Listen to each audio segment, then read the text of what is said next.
Hi everyone, and welcome to the Jeff Bullas Show. Today I have with me John Gillam. John's dialing in from 2 hours north of Toronto in Canada and is the founder and CEO of Originality.ai.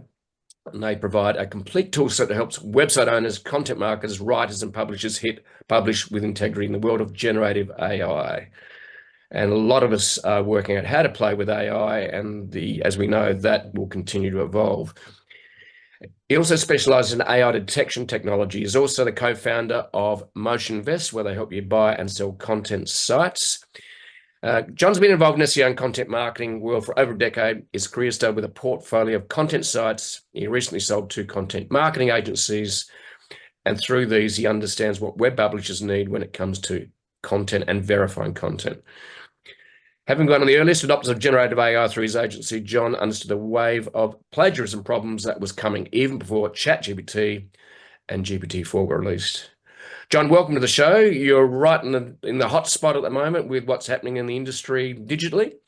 So, John, how did you get into this content marketing thing and then the AI thing? Where was this where did this journey start? Because you were a mechanical engineer by university training and education. So tell us about that.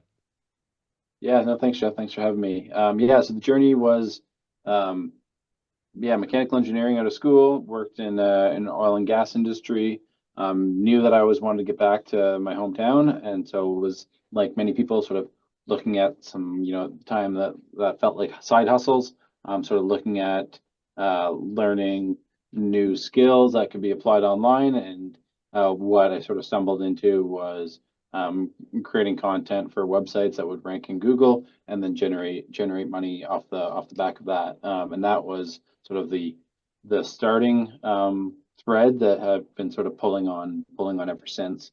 So I've had a portfolio of sites and then built up a content marketing business where we were purchasing content and working with writers and then selling that content to clients, and then built up a marketplace with Motionvest, where we buy and sell websites and act as a broker for people. And then, the latest effort is around Originality.ai, which is about providing transparency between the writer, the editor, publisher, and ultimately the client, to make sure that sort of quality content is fully understood from start to finish. Cool. So, I'm curious about how you said, okay, I'm going to start a side hustle. So, because that's an interesting part, especially in a digital world, creating a digital side hustle where you can actually do it online and take it with you wherever you go. It's never been easier to do that sort of side hustle, has it? So, yeah. So how did you choose to get into more the content side? What was there a book you read? Was it a friend you talked to? How did you decide to do that, as in create content and create content sites, and then look at how I could monetize it? Where did the inspiration come from for that? Yeah, so this was back to like 2007, 2008 timing. So this is going way back. I was working at a hard tech startup, so it's not the kind of startup that you would the kind of startup you'd see a mechanical engineer in.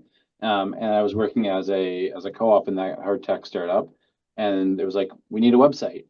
Like, know nothing about that, but I was the intern that was the least important to be working on the core product. So that's what I started working on, and through that process learned about Odesk, which is now Upwork, and the ability to hire sort of talent from around the world. And then built a probably terrible website in today's standards, but built up an okay site in that day's standards. And then, okay, we need some traffic. And in sort of a 4-month co-op, was able to get a site, get traffic, and get a customer. And that from all sort of remote with no skills from around the world. And that just really kind of opened up that curiosity window that was like, wow, this process of distributed talent applied to a problem and getting customers from Google was pretty fascinating. And then I was like many students, pretty broke student outside after school, and the requirements for my entrepreneurial endeavors required a near zero budget. So those were given that training and that constraint.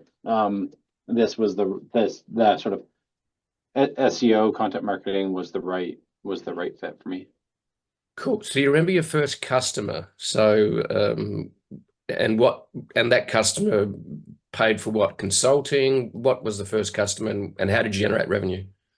Yeah, so that in that 4-month co-op where I first sort of discovered this world of like building websites and getting traffic from Google, the customer was for the hard tech company. So it was a laser scanning solution, an underwater measurement solution that customer came in and purchased. After that, I was heavily working on my own sites, trying to drive revenue through display ads. So we weren't selling consulting or anything like that, but that sort of first sale came through for that hard tech company that I was a co-op at. Okay, very cool. So in other words, you discover the power of content to attract a customer. Yes, exactly. Yeah. And that was all exciting back then because I started my blog, 𝓲𝓵𝓵.com, back in 2009. And your timing would have been good then because I experienced the same sort of, I suppose, synergy and opportunity out of that. And I started writing about social media. And for me, it was just a passion project. But yours was doing it for someone and going, hey, this works. And then with a thought process, then if this sort of process works for my employer that I'm doing it for, it might work for me. Was that the thought process? Exactly. Yep. Yeah, that was exactly it. And then sort of going down the rabbit hole. Okay, well, how, like, all these websites that we're visiting, how do they make money? Yep. I now see this process on how to hire a website developer. I could do a little bit of it. Hire a writer, and get traffic from Google. And now it was just I wanted to I didn't have a hard tech startup to sell a product from, but so how do I monetize it? The traffic that I could get. So you moved into your own site, and as we know that back then today, you can actually buy a free WordPress template. You can, learn and wrangle your way to actually build a website, which I built my first as well with a little bit of help from a friend. I think it cost me, the domain name, and that was about it. I think it was $45 at the end of the day for that. So again, I didn't have a lot of money back in 2009. So you started these sites, so you had a hard to customer buying product. Okay, so how did you make money out of your sites when you started building them? Yeah, so display ads was some, and then the one that I had some sort of the first signs of sort of some modest success, and not ready to leave day job yet success, but was spreadsheets. So downloadable Excel templated spreadsheets that perform some calculations that were needed for mortgage applications and mortgage refinancing. Right. Those spreadsheets that sort of, hey, input all this information, and it's going to spit out the answers that you need to put into on this form that doesn't provide the template for you. Right. That was where again, and the monetizing through display ads and making those spreadsheets available for free and getting a bunch of backlinks as a result. Pretty common strategy now, but that was sort of the first learning of sort of that engineering for SEO. Right, cool. So did you build the first spreadsheet? In other words, you gave away like simple spreadsheets for free initially to attract, I suppose, build an email list?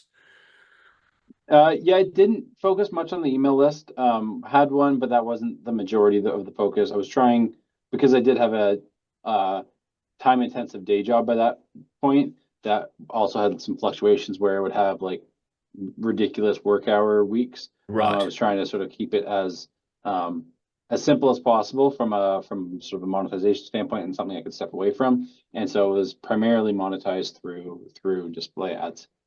Right. Okay. Right. So that was your first. So your first bit of revenue came in. You went, "Yay, this is working," even though it's small. I think I remember sold my first ebook or something, and I went, or an affiliate revenue or something. And I went, it was like $10. I think I think it was an Amazon check actually that got sent to me from the USA to Sydney, Australia. Yeah. Um, but I suppose it's that first little, hey, I can make a bit of money out of this. Going, well, if I can be better at this, then I can make more money. But this was also the time, and I'm curious about this. This is the time when social media was starting to take off. It was very organic for about the next 5 years. In other words, you could do a tweet or whatever, and actually people would, you know, actually see it before Google put in its or Facebook put in its algorithms to actually promote its own ads and make your ads just or your tweets or posts disappear almost. So, did you use social media at all? Were you leaning into social media?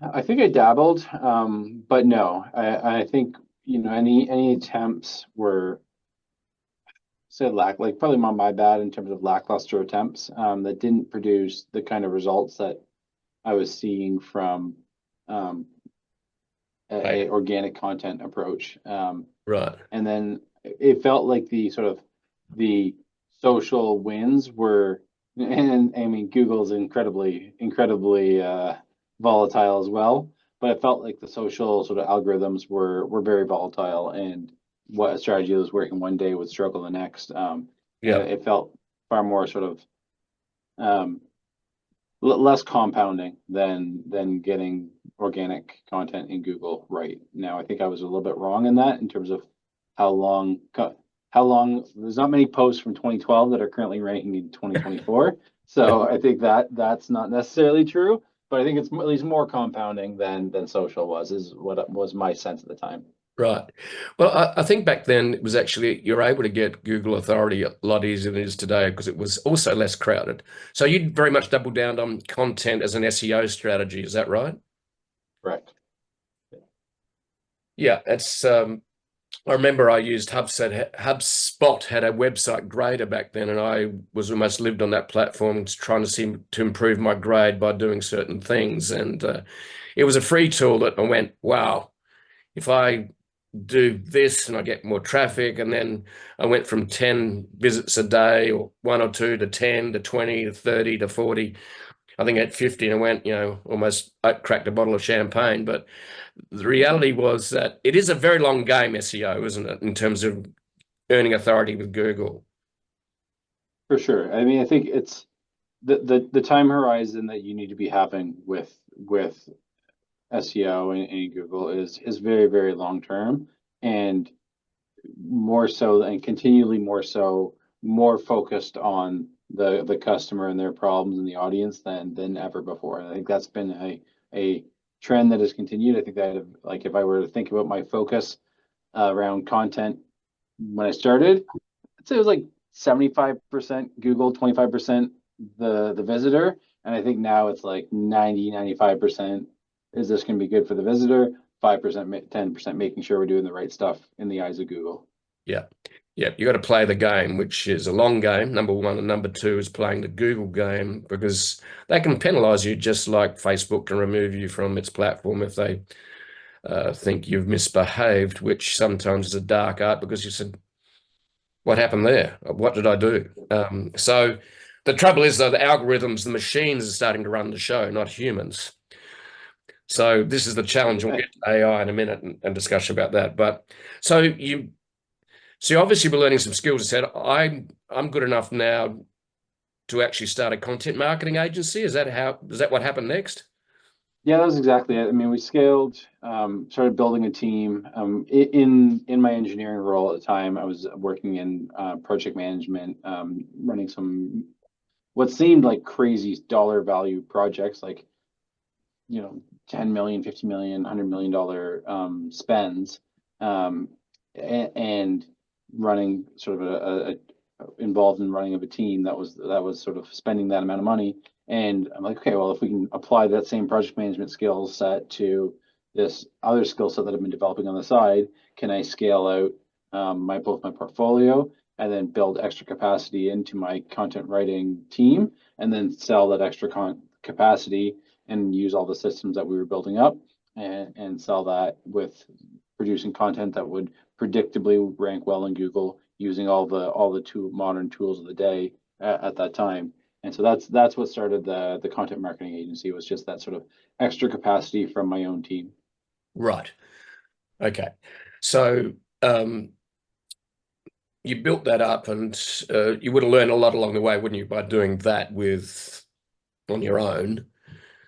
But then you decided, I want to get back. Well, were you back in your hometown by this time? Is that? So 2017. So started sort of the journey in 2018, maybe it was 2015. I should remember. It was 2015, 2016 was Okay. was the move. Yep. And so it took sort of a 5 to 7 years to kind of get the income up to sort of income and runway up to the point where it was like, okay, time to leave that career and pursue online stuff full time. Right. So so you sold that agency, didn't you? Yeah, so started the agency in 2017, sold it in 2021. Okay, cool. And was that just sold remotely? Were you in, Toronto? Where were you? Yeah, so it was sold to a Canadian company, but they were based out in Vancouver. Right. Okay. On the other coast, a long way away. Yeah. But that's the beauty about a digital business, is that you can run it from anywhere in the world, and quite often you've got remote workers that could be in Hungary, Philippines, India. It really doesn't matter.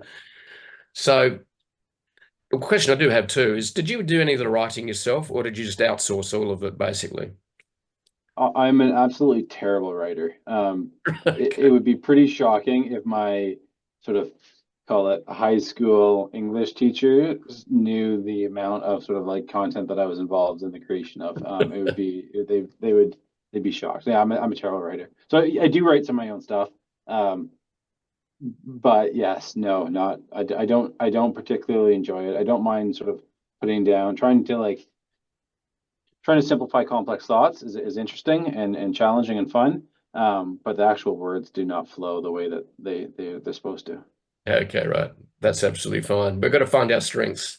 It's we're told sometimes in corporations we've got to be good at everything, or we've got to be able to do a spreadsheet as well as do marketing. Go, hang on, I can't be an accountant and a marketer at the same time. It's not going to work. It's like my brother's an accountant and I'm a bit of a marketer, writer, and yeah, we've got two different headsets basically, as in different heads, different ways of viewing the world. Okay, so you've sold the content marketing agency. Um, had you already had the idea of the plagiarism, Originality.ai then? When did you sort of start that journey? Yeah, so that journey started. I don't know if you used Copyscape, the plagiarism checker. I've heard of But it, it's yeah. sort of the pretty dominant plagiarism checker in the world of web publishing, but really hasn't been updated since when it launched in kind of 2004, 2005. It Right. was a frustrating tool to use within the agency, and so that was one of the starting points of our of the like, what was again, and this was not going to be the core focus originally wasn't going to be the core focus for my own time, but building a modern plagiarism checker that would work well with a content publishing team that was bigger than one or two people. Right. That was sort of like, I knew that need was there, and we started working towards that. And then we also had been one of at the time the heaviest users of Jasper within that content marketing agency, Yeah. where we had an AI writing service, where sort of a transparent AI writing service, and then said, oh, can we add in this additional QA/QC step of, is this content AI or human? Is it plagiarized or not plagiarized? And then that's been sort of the journey that Originality has continued on, is taking any step that a copy editor would do as a final QA/QC step for a piece of content and adding in tooling to be able to do that. But so that was sort of the initial plan was AI detection plus plagiarism checking, and sort of a modern plagiarism checker was the intent, and then Chat GPT launched. So how long were you running the plagiarism checker sort of services focused business? How long before ChatGPT came out were you doing that as a competitor to the clunky old legacy system of Copyscape? How long Yeah, were so you running that? Yeah. we launched with both plagiarism and AI detection at the same time, and Yep. we launched on, might have my dates a little bit wrong because it's a bit of a blur, but we launched on the Friday, made that open to the world, and then ChatGPT launched on the Monday. But it was basically launched a few days after we launched. ChatGPT launched. Right. So was that good timing? So at first I was pissed because we had just trained the way that these AI detectors work is you build a data set on the large language model that you want to learn from. And so we were using GPT-3 and OpenAI's API playground to build a data set to train on, and then trained our detector to be able to recognize that type of content. And then what we thought initially, I thought ChatGPT was going to be this totally new type of content. But then what we quickly learned was that it was a wrapper around GPT-3. So I think it would have been incredible if I would have loved to go back in time. I think we mis-executed on the opportunity. The size of the opportunity was not what I thought. I definitely missized the opportunity and didn't throw everything I had at it, which I should have in hindsight, and Right. become even more of the default tool at the time. Would have loved to have sort of 6 months of becoming the standard for AI detection ahead of ChatGPT launching. That would have been phenomenal, but this was almost as phenomenal timing. So it was great timing in the end. Would have loved a little more time. That's both good and bad. Yeah, Yeah. exactly. Right. Cool. I think that's always the case. I don't think there's no perfection. No, but you can have a good idea and people struggle with it for 5, 6 years. And sometimes it's just a matter of lasting long enough to actually start winning. And Yeah. because, you're saying, well, here's an opportunity to start it. But I think, for me, I think Apple's, headset Pro Vision, whatever they call it, is a good idea. Damned expensive, but I think the timing's wrong. I think we're still 5, 6 years out from that. Mate of mine's been wearing them a lot, and he walked into a restaurant once to catch up with me and had a walking stick. I said, "What's going on?" He said, I'm so dizzy. I've been using the headset." Oh no. Yeah. So I think there's some downsides of immersing yourself in a virtual world. So Yeah. anyway, that's another story. So now the thing I'm curious about as well, because I'm just that sort of guy, is basically, is AI plagiarism a real thing today? Does Google, and the other question is, does Google care? And content written by AI, even though it's almost scraped the web and put it all together. Yeah, so number one, is plagiarism a real big thing today that you initially set off to do? Is it still a big thing? So declining, which makes a lot of sense with this rise of AI, generative AI. Why would somebody copy and paste when they can just get it rewritten Yep. by AI? So plagiarism definitely declining. Yep. Okay. So then the other one is AI writing detection. Does Google care? Because Yeah. um, quite often a lot of people, and myself included, use it to do research, create an outline, and then do a lot of your own writing. But you might use a snippet from AI content because you're going, well, that's just a fact. That's all I need. Um, but it's not good at writing stories, especially personal stories. And quite often, good writing comes from writing good stories that make a point. So, does Google, from your experience and expertise in this area, does Google care about AI writing? Yeah, so it's a great question that no one can answer with certainty. I think what we can look at is the data. March 4th, there was a manual action update that predated the core update. Bit of a psyops effort from Google to try and scare everyone in the SEO world and say that we're going after spam, and then to do on the sort of the eve of that update that had the most sort of publicity push that they've done in a long time around an update, they took manual action against thousands of sites. we looked at those thousands of sites and looked at what were some commonalities amongst them. The thousands of sites that Google had de-indexed on the eve of their core update. The thousands of sites that they had taken action against, the vast majority of them had the vast majority of their newest content being AI generated. Right. Now, that doesn't necessarily mean that all AI is bad. I think there's it's reasonable to think that not all AI content is bad, is spam, but all spam in 2024 is AI content. The same way that plagiarism has declined, who's hiring writers to spam the web? They're using AI to do that. Yep. And so was AI content the signal? I think what we've seen is that websites that have a massive increase in the number of posts on their site are eventually getting hammered by Google. Whether that's due to an AI detection signal within Google, or whether that's for other reasons, I'm not sure.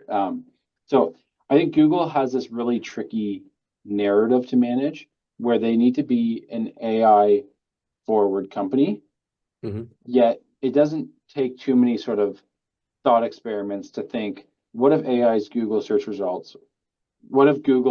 results were filled with nothing but AI content? If Google search results are filled with nothing but AI content, why would anyone go to Google? Why wouldn't they just go to the AI that generated the answer? And so I think it's an existential threat to Google. I think that's pretty obvious. I think Google has taken clear action, and their narrative needs to be AI friendly, AI forward, because that's what the capital markets want them to be. So all that being said, I think there's uncertainty, but I think most people would view publishing AI content as riskier than publishing human content if they are concerned about how Google will treat their site. Yeah. Yeah, it's a very interesting game, and what we have now, which is a question I continue to ask, and I'd be interested in your thoughts, is that I sit in my sunroom, reading room, in the mornings, doing a lot of reading, taking notes.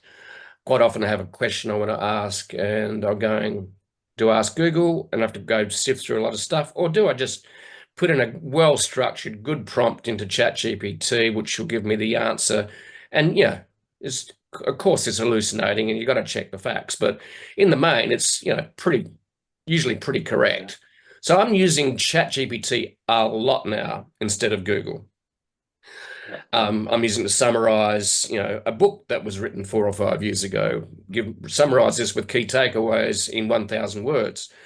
Brilliant. Okay, so are you seeing more and more people using Chat GPT and your experience too versus using Google? And then the big question is Google's $100 billion plus a year business from paid ads on Google search, is that under threat? So first question is, what are you seeing in terms of use of Google versus Chat GPT in terms of finding information? Yeah, I think that the impact has not been significant yet to Google, which is interesting. The data that comes out of Google shows that their search volume is it's actually increased. I think it's increased. Yeah. And the growth rate ChatGPT hasn't seemed to have created a significant impact on Google search volume. Yeah. Now it'd be very interesting to try and break that down by the type of query further. I mean, we don't see all that data, but that would be really fascinating. But I think, but it's impossible to ignore the growth of ChatGPT and the number of people that are using it in an increasing amount. So I think, and they have. I think they view this as a clear threat to their business, and could so easily become the Kodak of this era of the internet, where they invented a lot of the fundamental technologies, just didn't have the sort of the business appetite to release something as flawed, a perennial game of catch up, and being a little bit more conservative than even ChatGPT is. Yeah. Yeah, and then we have on the sidelines leaning in because they're basically the major investor in OpenAI is Microsoft and Bing, which are trying to release, basically a hybrid version of search plus, a Chat GPT type of interface. So you got both running. I think the challenge is this is a very long game, and it might take 10 years to see whether disruption is going to happen. I don't know. It'd be interesting to go back and look at history and going, okay, how long did it take for Kodak to realize it was actually stuffed and about to become extinct? Well, close to extinction. It's not extinct, but you might as well say it is. Yeah. So I think that we also are also in the habit of using Google, that we're also using ChatGPT. So Google, we're still using Google, but we're also using ChatGPT as a backup, as a sidekick, maybe is one way to describe it. So, and a research assistant. So I'm using both. I actually use Google to verify facts, much as Google still gets facts wrong, but it's another way of verifying ChatGPT, which I do regularly, especially when you get into doing a blog post on the 30 stats of YouTube or something. So, Sure. So are you seeing any trends within your industry, like plagiarism checking is dropping because people are doing something written by ChatGPT and adding their own nuance to that? Are there any other trends you're seeing within AI that you're finding interesting? Yeah, so we're seeing, and related specifically to Google, so we have an ongoing study where we look every month at the amount of the search results in Google that are AI generated. And so this question on sort of is Google suppressing AI content? So what we're tracking is the amount of AI content that shows up in the top 20 search results across hundreds of different keywords. We've seen it grow from pre-ChatGPT, it was about 5%. Our detector has sort of a 3%, 2%, 3% false positive rate. And so some of that was probably human content being incorrectly identified as AI content. But then what we've seen is this significant increase since the release of ChatGPT. And right now it's sort of been holding steady over the last few months at around 14%. So around 14% of the internet, 14% of Google search results are currently showing up as AI generated content. And wow, that's significant. That is significant, isn't it? Yeah, it's a meaningful amount. I mean, I'd be very curious to do some analysis around like what percent of the internet, what percent of content that has been published in the last 2 years has been AI versus human. I think it would be a lot more than 14%, just because of how easy it is to spam. But yeah, right now we're seeing 14% of search results have been AI generated search results. And at what point do we end up with snake eating its own tails in terms of the AI companies training on that data and then just training on their own AI data, and then we have the sort of the dead internet theory play out? At what point does if that 14% increases, do those search results become worse, and then more people will switch to an alternative method of finding out information? Yeah, it's fascinating to see how that's going to play out.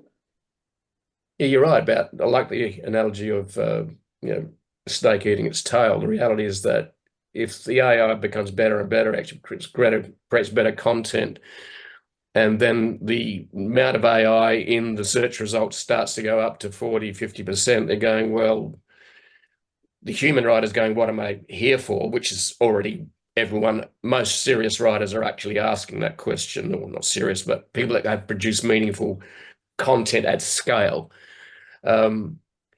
So this is the whole thing, man versus machine scenario, isn't it? Because AI is actually asking big questions of what it means to be human. Big time. I mean, no, I certainly did not set out to build a societally important company. And I mean, I think that's a little bit grandiose, or not quite there.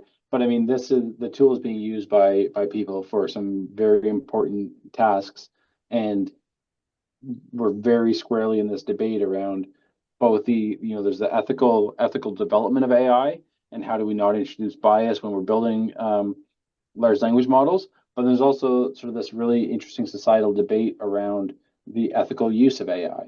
I think we've talked about this a lot around the lens of how is AI content viewed in the eyes of Google. But how do you feel about reading a review for baby formula that was AI generated as opposed to human generated? I think Yeah. there's sort of society is still wrestling with where is it okay for AI content to exist and to not exist. Summarizing a sports game and providing me the score, great. That's I'm good with that as long as the information is accurate. Personal review of a product that could do harm to loved one's health, I don't want to read an AI generated piece of content for that. I want to know who wrote that. Yeah. Yeah, I'm reading the most fascinating book in that sort of area by Mustafa Noah Suleiman. Yuval Noah Harari. He wrote *Sapien*. Yep. I saw an interview between him and Mustafa Suleiman a while back. Mustafa Suleiman is also philosophical, but also builds stuff in AI, and behind Deep Brain, I think it was. So he's got a book out called Nexus, which is really quite fascinating, really, it's just been released in the last month, and I'm about halfway through it. But are we creating, one of the big questions he poses, and he actually uses a parallel to religion in that we have, we all, in religion, essentially, you have a God who's all-knowing, infallible, and also mysterious, right? That can answer your questions and your prayers, right? And if you have a look at the parallel to AI, AI is mysterious, and also it can be seen to be infallible. It actually answers these big questions if you put the prompt in. So we've got this, but there's no checks like who's watching the machine, right? Essentially, religion grew up in fiefdoms and kingdoms where the king and the Pope, for example, were the king and the society was a check on the religious growth of religiosity and spirituality. Whereas AI, how do we monitor this oracle that most of us, we have no idea actually gets the answer, right? Is it infallible? And that's being seen. So we have this interesting, who's going to manage the machine and provide the guardrails? And we're all wrestling with this, aren't we? And I'd be interested in your thoughts on how do we manage the AI and how make sure it's actually working for mankind, and how do you put guardrails in place? Yeah, I mean, these are fundamental questions that definitely outstrip my capability in terms of being able to. I haven't read that book yet, but it's on the list, and if you like that book, I think Suleiman's his own book, The Coming Wave. I finished it a couple months back, and it's quite good as well. Yeah. But I think. Yeah, I read that as well. So it's Yeah. yeah. I just put out a list of the top 10 AI books I've read in the last 12 months. Oh, nice. I'm Yeah. gonna have a look at that. Yeah. So from philosophical to practical, I interviewed Nick Bostrom, the polymath out of Oxford, and he's written 2 books, Dystopian, one which is Superintelligence in 2014, and the latest one, Deep Utopia. That was a most fascinating book in terms of pushing the boundaries of where AI could go. But yeah, so how do we manage AI? Does government need to step in? The Americans I think like that. so. I think so in terms of like content authenticity, like in the world that I've been looking at, studying, and understanding, I think the societal harm that can come from made up words is marginal compared to the societal harm that can come from more acute forms of media, images, audio, video. Those have the ability to move a populace to action. in a way that I think words don't. And so where I think we're going to see sort of regulations is around watermarking of the more potentially harmful types of media, audio, video, images. I don't think text is going to get the same treatment, in part because the genie is very much already out of the bottle, where if sort of OpenAI enforced watermarking on their own models, you could just get a different large language model that didn't have the same watermarking algorithm to rewrite it, and it would totally remove the watermark. And so I think, and vice versa with any company. So and then now with open source models already out, even if that became a requirement, all the Mistral, Llama, all of these open source models would be there to be rewriters and removers of any watermarking. So I think the government is going to. My guess is the government is going to step in, and it's going to be on more potentially harmful forms of content production, which will be audio, video, images, as opposed to text. Yeah, it's a very fascinating area, and I think the biggest learning out of history, and I'm calling very recent history, is the use of algorithms on social media platforms such as Facebook. And those algorithms are used to increase what we call engagement. In other words, the algorithm is trained, if this type of content creates engagement, we want more engagement. So what they do, and we've discovered that those algorithms, which learn from each other, which learn from itself, decides that, okay, so if I create more rage and anger, I'm actually going to get more engagement. And what's happened is social media has been a social experiment. And as we've discovered, it's actually threatening even things like democracy. It's threatening truth. It's threatening information. What is it? Disinformation. So the reality is that there was a really fascinating, and I've read it a few times now, is that Facebook went into Myanmar and launched its platform to like a greenfield site. And essentially the rage they created, because the algorithms actually gave more priority and put them to the top of the page, which then actually turned the different tribes and religions against each other in Myanmar. And it was horrific. And Facebook did not. It stopped it for a while, and then the country became more peaceful. They turned it back on again, and the country started turning on itself. So we have recent history showing that if the algorithms and technology is allowed to run riot without what I call self-correcting mechanisms, which could be government, whatever, authorities, independent organization. So for me, I think the lessons sitting in the social media experiment that we never predicted would do this, did we, back in 2008-9? No, I mean, I'd say, I think there was probably back then, there was some concern around the mental well-being for image and like the harm that comes from like the comparison game. But in terms of like moving societies, I think no one I heard no predictions of that. That's for sure. I think that was the scale at which it could move things was greatly underestimated. Yeah. So I think there's some learning from that. And Nexus actually touches on that, and I've read quite a few others. And so for me, I was a social media influencer back in the day, up to 2015, 16, even beyond. But I pulled back from that. One, there was a personal incident that happened in my life, and I didn't want to be public for a while. But also the other part to that was that I saw what going through a news feed on Facebook did to my thinking about myself. And I think I've got a reasonably good self-esteem. But then you have a young, impressionable teenager or sub-teen now. And the thing I've really struggled with, and it came to the fore when I spoke at a roundtable in Egypt, which was done at Sharm el-Sheikh. And that was the pros and cons of social media. There was 6 for and 6 against, hosted by the president of Egypt. It was a discussion about the pros and cons of social media.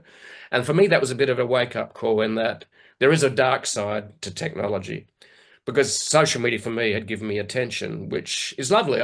We all like a bit of attention and affirmation, and actually feeds creativity and motivation. But the thing, and there's a phrase I remember that was shared with me a while back, it was, when we go into social media and we watch people's lives, we're seeing the polished outside of others, and we judge our insides by the outside of others. And you're going, oh my God, my colleagues are speaking at all these conferences, they're doing this and they're doing that. I felt less. And I went, so I hardly ever scroll. I really don't, because I know what the algorithm's doing to me. Yeah, no, I'm incredibly cautious. I'm incredibly scared of the impact that it has. I've got kids 7, 9, and 11. Yeah. And I'm trying to view it in a positive way, so that they certainly don't have social profiles of themselves, but their YouTube Shorts algorithm, or they're not on TikTok, but their YouTube algorithm gets tuned, and there's despite my best efforts of going in there and trying to tune the algorithm. So I don't want to like force something into their algorithm, but if they're interested in messy highlights, I would much rather them see a lot of that and some engineering questions, sure, great, some science, and then turn down anything that I view could be harmful to them. And even with sort of, some Andrew Tate stuff got into my 11-year-old son's stream. None of the, like, I'd say most aggressive wording, but some stuff that I think would be harmful. And I wouldn't want his views to reflect those. And so we talked about it, and we're sort of doing it with this process with them, but sort of downvoting those potentially most harmful items and upvoting the ones, and trying to sort of tune the algorithm to provide mostly good information. I think the consumption of knowledge, consumption of information, I think is what has separated humanity, and I'm excited to kind of read that book. But the sort of that process of continued learning and consuming knowledge is so fundamental to the human experience, but it gets so screwed up with social media, and so anything that we can do to try and influence that. And I think AI is on the same risk of when they're producing a truth and it's a single truth, as opposed to the messiness that is social media and the current information world around what is true and not true. But right now, if we get to the point where we have a single brain producing a single answer around a statement of opinion around like type of government, or sort of what society norms should look like, I think that's sort of, you end up with ideas I think that ultimately it could lead to a significant decline in knowledge generation, because it will reduce the amount that competing ideas compete. Yep. Yeah, there's so many things in this box, a genie that we've created, and with social media, it's almost like inviting good and evil into the house, and you have no choice on what's going to show up in that house. Yep. And that's what's really scary for me. And the reality too that really blows my mind, I still don't get it. About 10 years ago, I was asked that, have you heard that, young people are getting most of their news from social media? And I said, what? So they're not going to the New York Times or CNN or, whatever, or BBC or ABC News in Australia.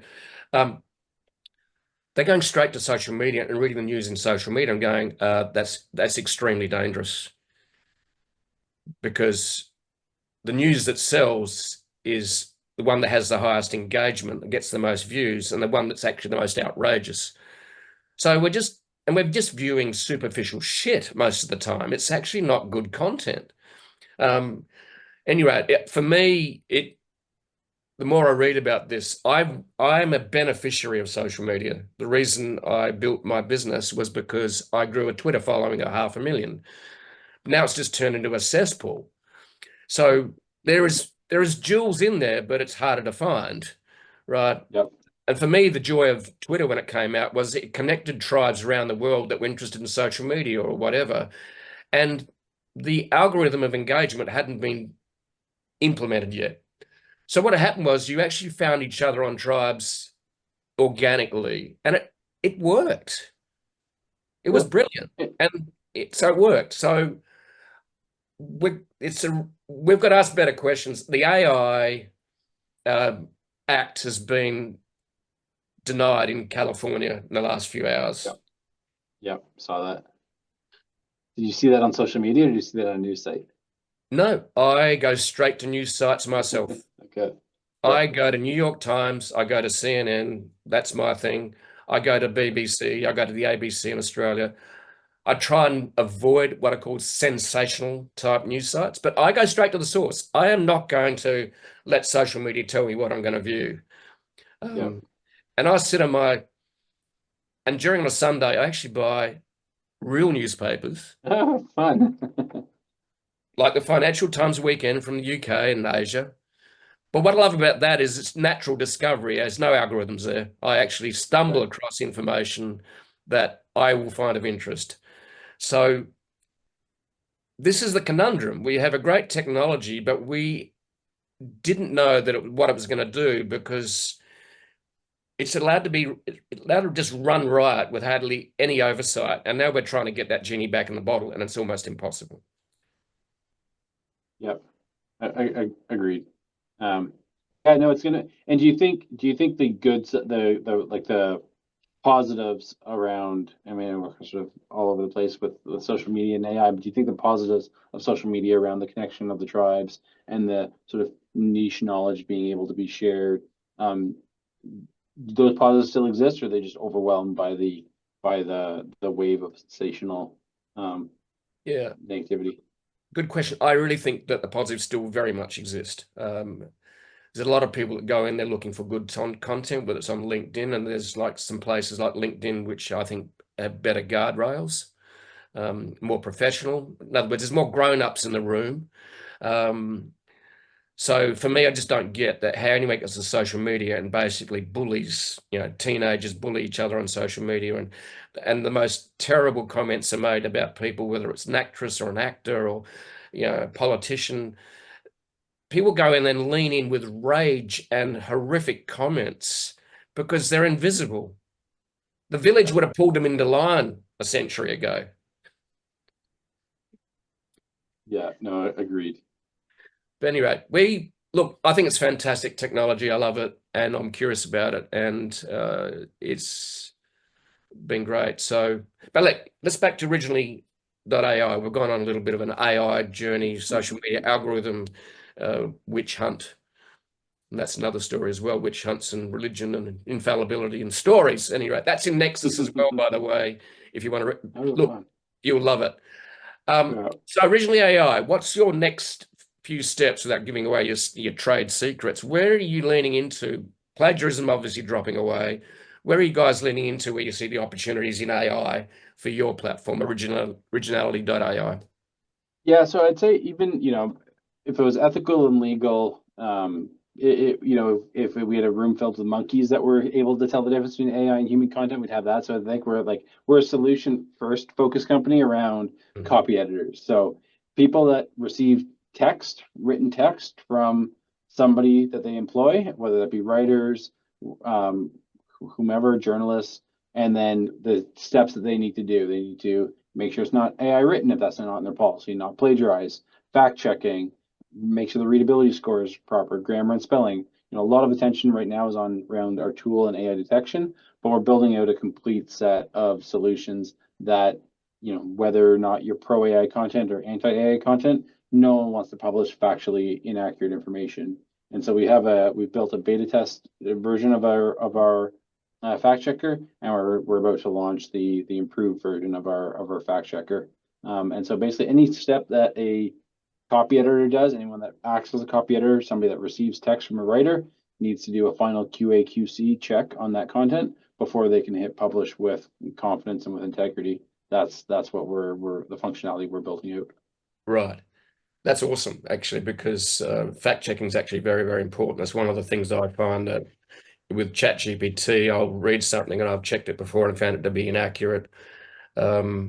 But Google in itself is not is sometimes not accurate as well. So we have, what is the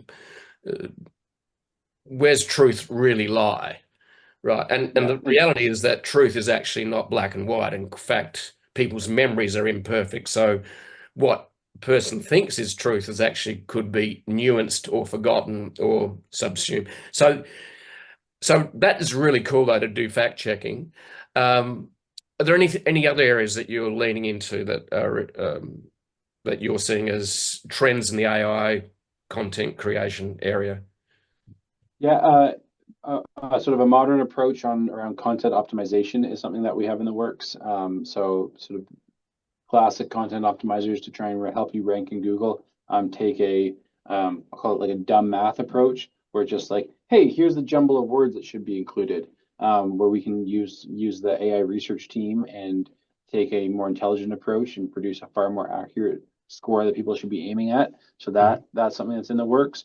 And then editorial compliance. So everyone has editorial guidelines, but how well does this piece of content measure up against those guidelines? So that's something else that we have in sort of the research stage. So yeah, anything that sort of ultimately lets somebody, it would be irresponsible of somebody to publish content on the web and not have run it through the checks on originality that makes sense for them. Cool. So essentially what you're doing is you're leaning to optimizing content in an AI world. Yeah. Cool. Yep, exactly. Yep. John, it's been fascinating having a chat, mate. And I don't know whether you use the term mate in Canada or the word buddy. Which word do you use, basically? Both. I think mate's definitely a sort of Aussie UK, but I think yeah, definitely used. Cool.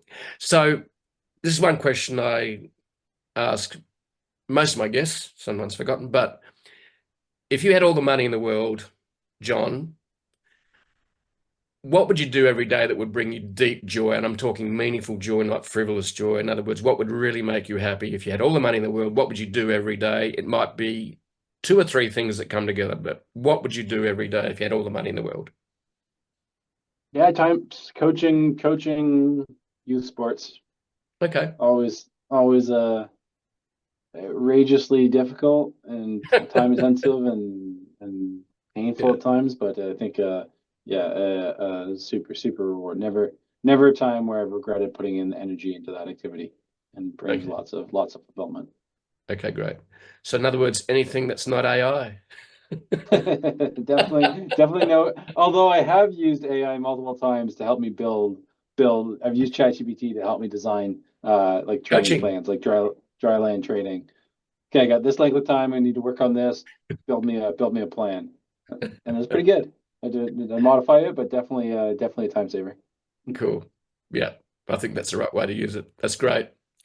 Awesome. Yeah. All right, right on, Jeff. Thanks a Yeah. lot for the So thoughts. thank you very much, John. It's been an absolute pleasure, mate. And I'm sure that I go to your, Originality.ai site, they'll be able to contact you guys. So thank you for what you're doing. It sounds like it's been a fabulous journey, and yeah, the future's going to be interesting to say the least. So yeah, It is. It's I'm right. excited for it. Awesome. Thanks, Thanks, John. Jeff.